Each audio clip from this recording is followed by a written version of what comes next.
السلام عليكم يا اساطير، وقبل كل حاجه ما تنساش تصلي على سيدنا محمد. اللهم صل وسلم على سيدنا محمد عليه افضل الصلاه والسلام. فبدون تطويل كتير، انت عارف تعمل ايه قبل ما نبدا الفيديو؟ حاجه بسيطه بتدعمني بيها جدا. انزل حط لايك للفيديو لان ده بيساعد اخوك جدا على انتشار الفيديو، وتشترك لو عايز تشوفني تاني. وبس كده، وبينا بقى على جزئنا النهارده.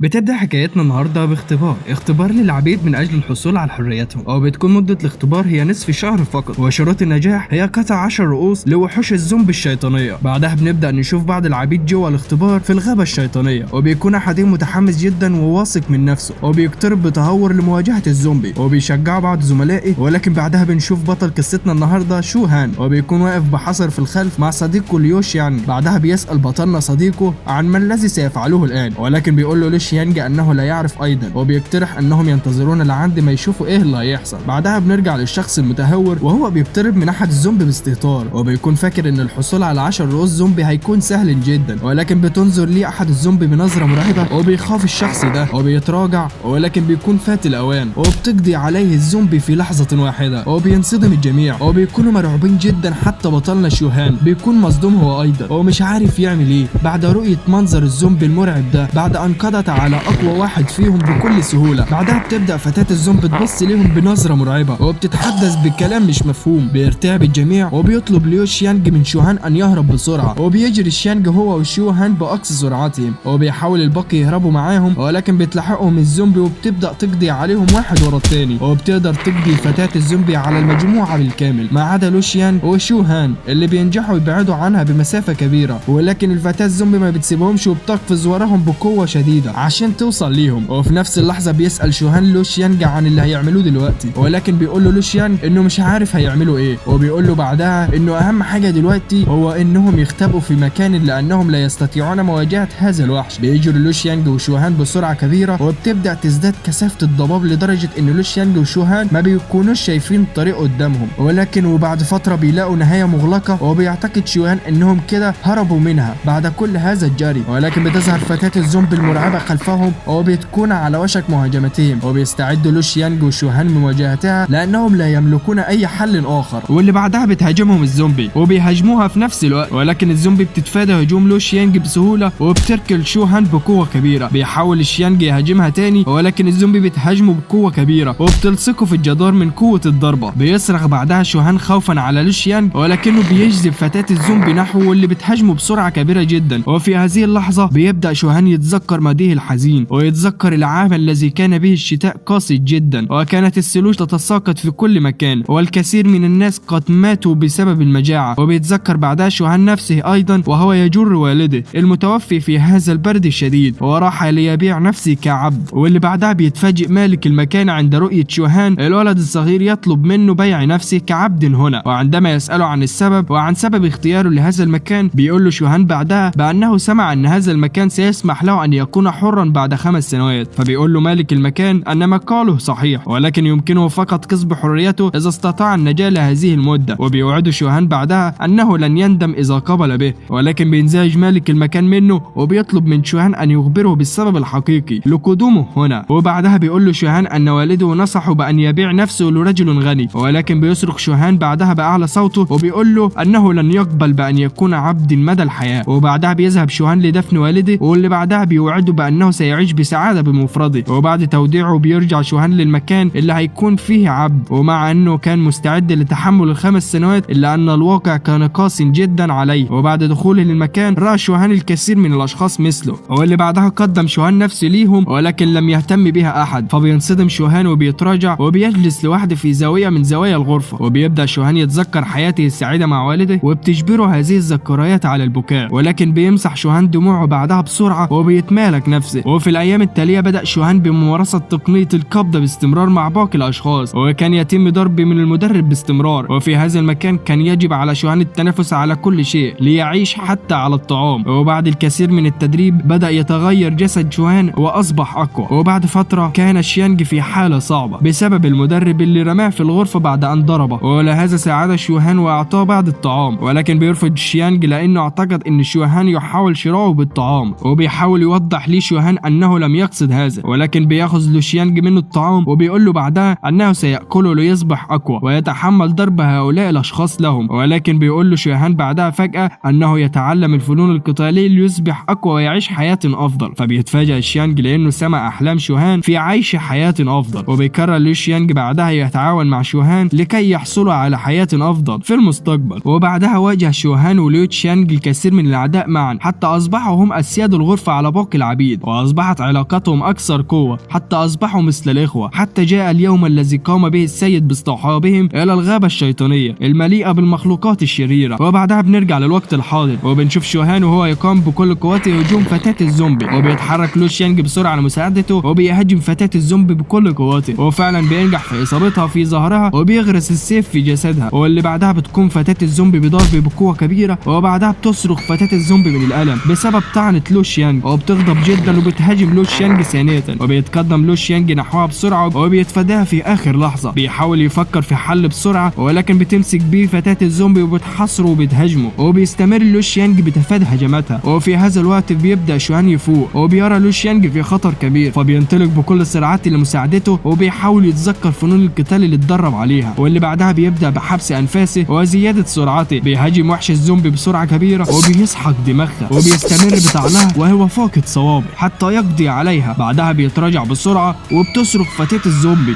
واللي بعدها بيتفاجئ شوهان لأنها لم تمت بعد. بتنظر ليه فتاة الزومبي بغضب شديد، ولكن بيستغل شوهان هذا الوقت وبيفصل رأسها عن جسدها. بينجح أخيرا في القضاء على هذا الوحش الشرير. بعدها بينام كلاهما على الأرض وهم مرهقين، ولكنهم في نفس الوقت كانوا يستمتعان بمشاهدة منظر السماء المليء بالنجوم. وبيبدأوا يتحدثوا قليلا وبيحكي ليه شوهان عن الفتاة الجميلة التي رآها عندما كان صغيرا، والتي قامت بإنقاذه وقامت بإعطائه نصف طعامها، ولكن بعدها أخذها بعض الأشخاص بعيدا. وبيقول له شوهان بعدها للو شيانج أنه إذا نجا من هنا سيبحث عن تلك الفتاة ويتزوجها. واللي بعدها بيبتسم تشانج وبيقرر يساعد شوهان في بحثه، وبيفرح شوهان جدا من وعد ليو شيانج في الذهاب معاه للبحث عن الفتاة. بيتفاجأ لو شيانج من أن شوهان اعتبر كلامه وعد ليه، ولكنه بيبتسم وبيقرر يخلي الأمر وعد حقيقي بين الإخوة. بعدها بيستمروا في صيد وحوش الزومبي وبينجحوا في القضاء على الكثير منهم. وبعد فترة وعند وصول الليل بيجد شوهان ولو شيانج كهف ليختبئوا به، وبعد أن يشعلوا النار جوه الكهف بيدخل شخص غريب عليهم الكهف. بيقف بسرعة لمواجهته، ولكن بيصرخ هذا الشخص وهو مرعوب وبيقول له أنه لم يكن يعلم أنهم هنا. واللي بعدها بيطردوا لو شيانج من المكان، ولكن بيترجاهم هذا الشخص بأنه يسمحوا ليه بالبقاء هنا حتى الصباح. بيرفض لو شيانج ولكن بيوافق شوهان بعد رؤية منظر هذا الشخص. بيقلق لو شيانج وبيقلق أكتر على شوهان، فمع كل ما مر به ما زال قلبه طيب. وبيكون لو شيانج بيشعر أن ذلك الشخص ليس بسيطا كما يبدو عليه، ولكن بيسمح ليه بالدخول بعد طلب شوهان، وبيقترب سلاساتهم ليتدفعوا بجانب النار. وبعدها بيسألهم هذا الشخص فجأة إذا كانوا هم من قتلوا كل هؤلاء الزومبي، ولكن بيسألوا بعدها لو شيانج عن ما بداخل حقيبته، فبيقول لهم بعدها أنه يملك بعض من الفواكه فيها، وبيسألهم بعدها لو كانوا عايزين منها. فبيتحمس بعدها شوهان ولو شيانج، ولكن بيقف هذا الشخص فجأة وبيقترب أكتر من النار وبيحاول يلهيهم بالكلام عن الفاكهة. وبعدها بيهاجمهم وبيلقي عليهم النيران بحطبها، وما بيقدرش شيانج يشوف حاجة لأن النيران أصابت عينه. بيحاول هذا الشخص المخادع يهاجم لو شيانج القضاء عليه، ولكن بينقذ شوهان في آخر لحظة. واللي بعدها بيصاب شوهان بالطعنة بدلا من لو شيانج، وبيحاول شيانج يقف بسرعة ولكن ما بيقدرش بسبب إصابة قدمه اللي اتصاب بيها في قتاله مع الزومبي. بيضحك بعدها الشخص المخادع بصوت عالي بعد رؤية حالتهم، وبيهاجمهم بسرعة للتخلص منهم. واللي بعدها بيهاجم شوهان أولا، ولكن بيتصدى شيانج لهجومه في آخر لحظة. بعدها بيستمر بمقاتلة هذا الشخص، ولكنه بيكون قوي جدا وبيدفع لو شيانج للخلف. وبيلاحظ شوهان أيضا مدى قوته، وبيعرف إنه كان متنكر على شكل شخص ضعيف، واستغل الفرصة لمهاجمتهم بعد أن كشفوا نقاط ضعفهم أمامه. بيفكر بعدها شوهان في طريقة للقضاء عليه، ولكنه بيغضب جدا عندما يرى إن بداخل حقيبة ذلك الشخص كان رأس إنسان وليست فاكهة كما قال،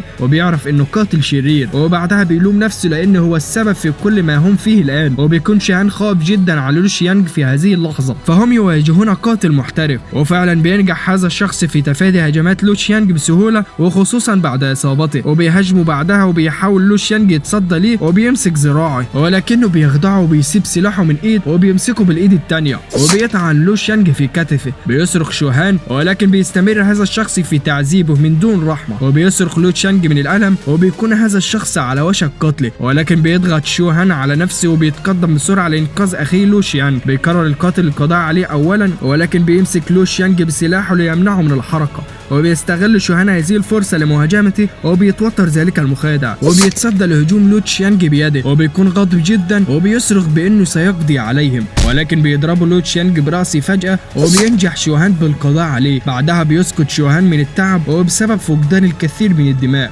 وبيتأسف من لو شيانج لأنه هو سبب كل ما حدث وهو من وضعه في هذا الخطر، وبيطلب منه بعدها أن يأخذ 10 رؤوس الزومبي ويعطيهم للمسؤولين لينجح أحدهم حتى في الاختبار. بعدها بيفقد شوهان الوعي، ولكن لو شيانج بيقرر بعد تفكير أن الشخص الذي يجب أن يجتاز الاختبار أولا هو شوهان، وبعد علاجه بيرن لو شيانج الجرس وبيتمنى ليه حياة سعيدة. بعدها بيخرج من الكهف بسرعة، وبعد وقت قصير بيوصل مسؤول الاختبار للكهف وبيشوفوا أن شوهان فاقد الوعي، ولكنه نجح في جمع 10 رؤوس، وهكذا نجح بالاختبار. وبمرور الوقت وبعد 4 سنوات من الاختبار وداخل مدينة فينليانج بنشوف حراس المدينة وقائدهم بيطلب منهم الحذر، ولكن في نفس اللحظة بيكون حاكم هذه المدينة بيتعرض لهجوم من فرقة قتلة، وبيكون سبب الهجوم هو تسليم هذا الحاكم بعض الوثائق السرية لجهة ما للتحقق منها، وبيكون حاكم المدينة مستعد لمواجهة الموت لأنه قام بما يجب أن يفعله الحاكم. وبيكون رئيس هذه الفرقة المسؤول عن القضاء عليه هو وعائلته بالكامل هو شوهان، واللي بينصح بعدها الحاكم انه يقول كل ما يعرفه لأن عشيرة جحيم أشورا ستقضي عليه وعلى جميع أفراد عائلته إذا لم يتكلم. وبيكون ابن الحاكم لديهم كرهينة وبيستمر بمنادات والده، فبيستسلم الحاكم بعد رؤية ابنه وبيقرر يقول لهم كل ما يعرفه، فبيؤمر شوهان أتباعه بتحرير ابن الحاكم وزوجته. بعدها بيقول له الحاكم إن كونج ميانج ابن شقيق الأمير كونج ليانج تمركز هنا كقائد لقسم الذئاب، واستمر في جمع الرشاوي وإيذاء عامة الشعب وقتل رجال الجيش، ولهذا لم يستطيع تحمل هذا وبينصدم شوهان بعدها مما سمعه. ولكن بيكمل الحاكم وبيقول له بعدها إنه مخلص للملك، ولهذا لم يقدر على تحمل الأمر وبلغ عنه للملك لأنه لو تركهم هكذا لن يستطيع شعب أن يعيش بسلام. بعدها بيعتذر الحاكم من زوجته وابنه على كل ما فعله، ولكن بتقول له زوجته أنها تثق به، وبيقول له ابنه أنه خائف، ولكن بيطمنه والده لأنه بجواره ولن يتركه. وبتكون مهمة شوهان الآن هي القضاء عليه، وفعلا بيتحرك أتباعه للقضاء على الحاكم، ولكن ما بيقدرش شوهان يتركهم وبيقضي على أتباعه من منظمة أشورا وبينقذ الحاكم وعائلته. وبيتفاجئ الحاكم، ولكن بيطلب منه شوهان أن يهرب بسرعة من هنا مع عائلته لأنه حاكم مدينة صغيرة ولن يستطيع مواجهتهم. بيشكر الحاكم من كل قلبه، ولكن بيكون قلق على شوهان لأنه سمع من قبل إن عشيرة جحيم أشورا قاسية جدا ولن تتركه بما إنه خانهم. وبيحاول يعرض الحاكم طريقة لمساعدة شوهان، ولكن بيوقفه شوهان وبيقول له أنه سيتولى هذا الأمر. بعدها بيغادر الحاكم مع عائلته وبيوعد شوهان أنه سيرد له هذا المعروف في يوم ما. وبعدها بيكتب شوهان تقرير للعشيرة وبيرسله ليهم، وبيشعل النيران في مبنى الحاكم بعد أن كتب في التقرير أنه قضى عليه. بعدها بيتحرك شوهان نحو سان ليانج، وفي الصباح التالي بيقف الكثير من الناس وبعضهم مندهشين ومصدومين وبعضهم سعيد لأن سان ميانج تم شنقه وتعليقه على بوابة المدينة. وبعد فترة بنشوف شوهان وهو بيتحرك داخل أحدى المدن، وبيكون الآن داخل مقاطعة تشونج بعد أن وصلته مهمة أخرى، وبتكون هذه المدينة هي مدينة جينج شانج، وهي المدينة الأعلى في مقاطعة شونج شو، والتي بها عدد كبير من خبراء عشيرة أشورا وقد تم جمعهم هنا. وبيعتقد شوهان إن هناك شيء كبير سيحدث هنا، ولكن بعدها بيشوف بعض الخبراء المعروفين وهو بوشانج الأبيض والأسود ورأس الثور ووجه الحصان. وبيشوف أيضا رسول أشورا ذو الرداء الأرجواني، وبيكون الجميع واقف أمام قائد الرداء الأحمر يشرح لهم الأمر وسبب تجمعهم بوضوح، وبيوضح لهم أن هذا الأمر غاية في الأهمية. بعدها بيأمرهم بالتفرق والبقاء على استعداد وينتظرون رسالة منه للتحرك. بعدها بيتبع شوهان رسول أشورا ذو الرداء الأرجواني اللي بيكشف وجهه فجأة وبينظر لشوهان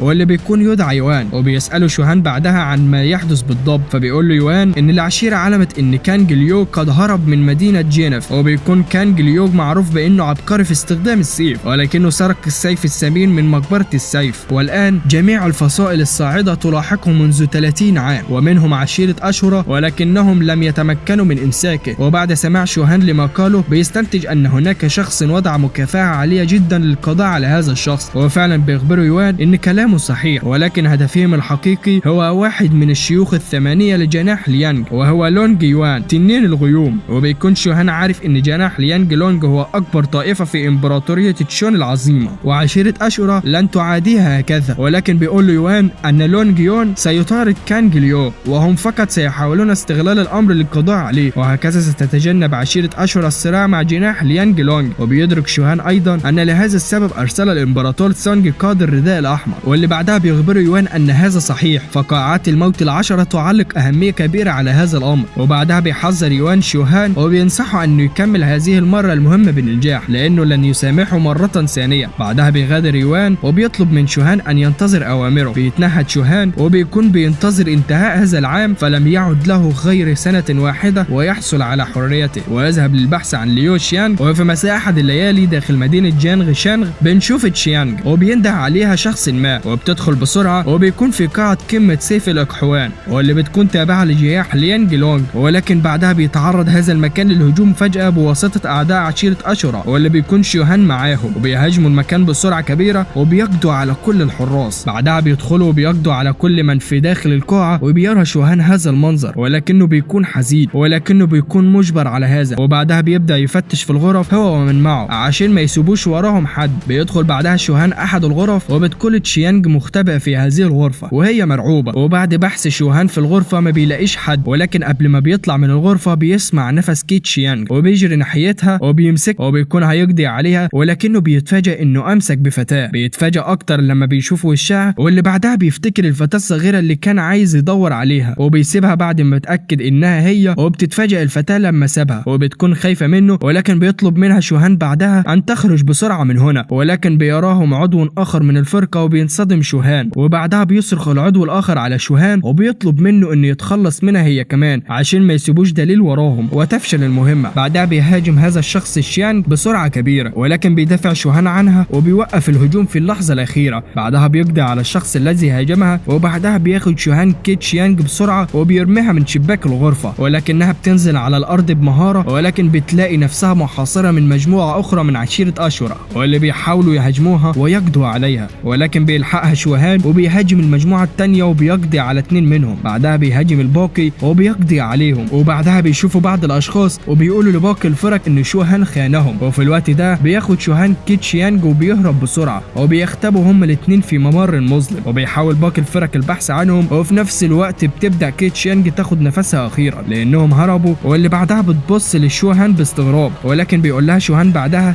إنهم مش في أمان لسه لأن عشيرة جحيم أشورا مش هتسيبهم بسهولة. بتتفاجأ بعدها تشيانج لما بتعرف إن عشيرة جحيم أشورا هي اللي بتلاحقهم، ولكن بيطمنها شوهان وبيقول لها أنه سيساعدها للخروج من المدينة. بتتفاجأ كيت شيانج منه ومن تصرفاته لأنها مش عارفة شوهان بيساعدها ليه. بيتحركوا بعدها هما الاتنين بسرعة للخروج من المدينة، وفعلا بينجحوا في الهروب بصعوبة من المدينة، واللي بعدها بيرتاحوا بعد ما بعدوا عن المدينة. وفي نفس الوقت بتوصل رسالة لشوهان بأنه الآن أصبح خاين وهيتم ملاحقته من العشيرة في كل مكان لحد ما العشيرة تقضي عليه هو والفتاة اللي أنقذها. وبعدها بيقطع شوهان الرسالة وهو غاضب جدا، وبتلاحظ كيت شيانج إنه مصاب فبتحاول مساعدته، ولكن بيستجيب شوهان لا إراديا وبيتحرك بسرعة ليدافع عن نفسه، ولكن بتقول له كيت شيانج إنه لازم يعالج جروحه بسرعة. بيتفاجأ بعدها شوهان وبيعتذر منها على ردة فعله، وبيقول لها بعدها إنه هيعمل كده بنفسه، ولكن بترفض كيت شيانج وبتصمم على مساعدتها لأنها جيدة جدا في الطب فقد تعلمته في قمة شون هاي تابعة لجناح لينج لونج منذ كانت صغيرة. بيسمح لها شوهان بمساعدته وبينظر ليها بعد أن لقاها تاني أخيرا بعد كل هذا الوقت، ولكن بتقول له كيت شيانج فجأة إنها خلصت. وبعدها بيسكتوا هما الاتنين وما بيبقوش عارفين يقولوا إيه، ولكن كيت شيانج بتسأل شوهان فجأة عن سبب إنقاذه ليها، فبيقول لها شوهان إنه كان عايز يحميها، كمان هو عايزها ما تكونش ممتنة ليه لأنه هو اللي عايز يشكرها عشان شافها تاني. بيقرر شوهان بعدها يوصلها كمان لقريتها، وبتفرح كيت شيانج، وبعد فترة بيوصلها شوهان أخيرا لقريتها قرية جوبيانج. ولكن قبل ما شوهان بيمشي توقفوا كيت شيانج وبتقترح عليه إنه يروح معاها لجناح ليانج لونج لأنه عشيرة جحيم أشورا لن تتركه، ولكن بيرفض شوهان، فبتطلب منه كيت شيانج إنه يقول لها اسمه أو حتى يشيل القناع عشان تشوف وشه، ولكن بيرفض شوهان تاني، وده عشان هيكون في خطر لو عرفت معلومات أكتر عنه. وبيقول شوهان بعدها إنه هيخلع القناع لو قالت له عن اسمها، فبتقول له عن اسمها، وبعدها بيشيل شوهان قناعه، ولكن بتندهش كيت شيانج لأنه شوهان مغطي الجزء ده من وشه. وبيقول لها بعدها شوهان إنه نفذ وعده، وبعدها وبعدها بيشكرها على عطفها وانها ارادت مساعدته من خلال جناح لينج لونج، وبعدها بيغادر شوهان وهو متاكد من ان عشيره جحيم اشورا مش هتسيبه حي. وبس كده لهنا اقدر اقول لك لهنا نكون وصلنا لنهايه جزئنا النهارده، وشكرا ليكم جدا لو وصلتم لعند هنا. وقبل ما تقفل الفيديو ما تنساش دعمنا باللايك الجميل بتاعك وتشترك لو حابب تشوفنا تاني. اشوفك في جزء جديد على خير ان شاء الله and peace.